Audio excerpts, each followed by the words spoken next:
تو آپ سمجھتے ہیں کہ جو اب کارپوریٹ فارمنگ بھی اب ماشاءاللہ شروع ہو گئی ہے، تو کیا یہ بھی ہماری سروائیول کا ایک طریقہ ہے؟ اس کے ذریعے ہم باہر غیر ملکی انویسٹرز کو پاکستان لا رہے ہیں؟ یہ تو ایکسٹنکشن کو ایکسپیڈائٹ کرنے کا ذریعہ ہے، یعنی خاتمے کا عمل کو تیز کرنے والی بات ہے. ٹھیک ہے، وہ کیسے؟ دیکھیں اب تک تو ہم اثاثے بیچتے رہے ہیں. 100% of telecom, 80% of banking, یہ سب غیر ملکیوں کو ہم نے دیا ہے. ہم یہ بھول گئے ہیں کہ جس غیر ملکی کمپنی نے پی ٹی سی ایل خریدا، کل وہ بھی پرائیویٹائز ہوگی یا کسی اور کوئی اور خرید لے گا. کوئی انڈین کمپنی خرید سکتی ہے، اسرائیلی کمپنی خرید سکتی ہے، تو پی ٹی سی ایل بھی اسرائیلی یا انڈین کنٹرول میں چلا جائے گا. وہ ہمارا نیشنل سیکیورٹی پیراڈائم کہاں کھڑا ہوگا؟ میرا تھوڑا تجربہ ہے، ساؤتھ پنجاب کا ہی فارم ہے. 3,500 فیملیز رہتی تھی 2,700 ایکڑ کے فارم پہ.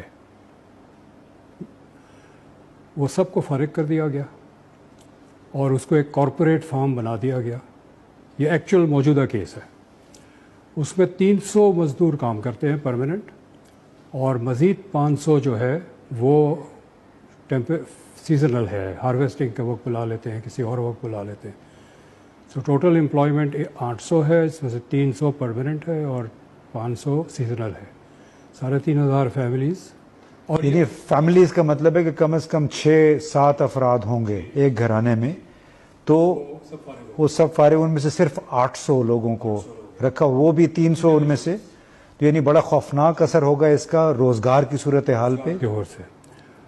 پھر یہ کہ یہ جو غیر ملکی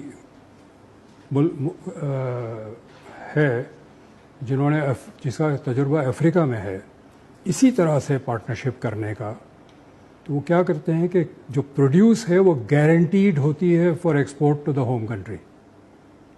اچھا، اس میں سے آپ مقامی ہوسٹ ملک اپنے لیے کچھ نہیں رکھ سکتا؟ کہہ دے چلو 10% رکھ لو، 90% رکھ لو، لیکن بیسیکلی. اچھا، ان کا بھی ہمیں معلوم نہیں کہ کن شرائط پہ یہ ہوگا جو کارپوریٹ فارمنگ ہو رہی ہے. تو اگر یہ ہوا تو وہ کاشتکار جو گندم پیدا کر رہا ہوگا، شاید وہ اس میں سے کوئی گندم اپنے گھر نہیں لے جا سکتا. وہ تو ملازم ہوگا نا، جس کو تنخواہ ملے گی. نہیں، تنخواہ تو ملے گی، لیکن بازار سے بھی وہ گندم نہیں خرید سکتا، چونکہ وہ گندم تو ایکسپورٹ ہو جائے گی ہوم کنٹری کو، جو ملک وہاں پر پارٹنرشپ سے گرو کر رہا ہے. یہ افریقہ میں ہوا ہے.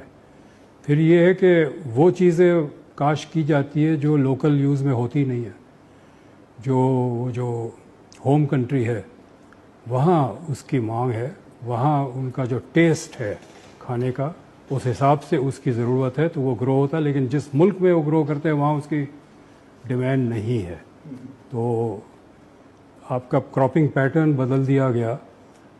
ہماری ضرورت کے تحت نہیں، کسی اور ملک کے ضرورت کے تحت. جو مزدور تو بے دخل ہوں گے، جو زمیندار ہے وہ بھی بے دخل ہو جائیں گے. یہ پوری class of land owners will disappear, اور اس کی جگہ یہ کمپنیز آ جائے گی جس میں پارٹ اونر فوج ہے اور پارٹ اونر کوئی غیر ملکی کمپنی ہے. یعنی اتنا گرین یا اتنی سرسبز یہ منظرنامہ نہیں ہے جتنا آج کل ٹی وی میں بیان کیا جا رہا ہے. سبز تو بالکل بھی نہیں ہے. صرف یہ میں جب اس کو دیکھتا ہوں، پڑھتا ہوں، تو بہت لاؤڈ خطرے کی گھنٹی میرے دماغ میں بج رہی ہوتی ہے. اس ملک کا کیریکٹر بدل دیا جا رہا ہے. ہماری سوورنٹی پولیٹیکل اینڈ اکنامک جو تھوڑی بہت نام کی ہے، اب ہم ان ملکوں کی سدرن افریقہ کے ملکوں کی طرح ہو جائیں گے جہاں ایک ملٹی نیشنل کا جنرل مینیجر جو ہے وہ طے کرے گا کہ صدر کون بنے گا. یہ حقیقت کی کیسے ہے. جیسے ایسٹ انڈیا کمپنی والے کیا کرتے تھے. سدرن افریقہ کے 2-3 ملک ہیں جہاں گولڈ اور ڈائمنڈ مائنز ہیں. یہ mines are owned by European companies. اس کا جو لوکل جنرل مینیجر ہے وہ طے کرتا ہے صدر کون بنے گا. تو ہم اس لیول پہ جانے لگے. نہیں، ہمارے ہاں تو پہلے ایک دو گھرانے ہیں جو پاکستان میں طے کرتے ہیں کہ ہمارا وزیر اعظم صدر کون ہوگا. ہمارے اپنے گھرانے ہیں نا، لیکن کسی ٹیلی فون کمپنی یا بیئر کمپنی کا مینیجر نہیں طے کرتا، اب تک نہیں کرتا. پراپرٹی ٹائکون نہیں ہے وہاں پہ، لیکن وہ دوسری کمپنیاں ہیں جو کہ اصل وہ کاروبار منرلز وہاں سے ایکسٹریکشن ہو رہی. اچھا، یہ تو بڑا ایک خوفناک سا تشویشناک سا منظرنامہ ابھرتا ہوا نظر آئے گا کہ غذائی اجناس جو ان کی قلت ہو جائے گی، لوگ بے روزگار ہو جائیں گے.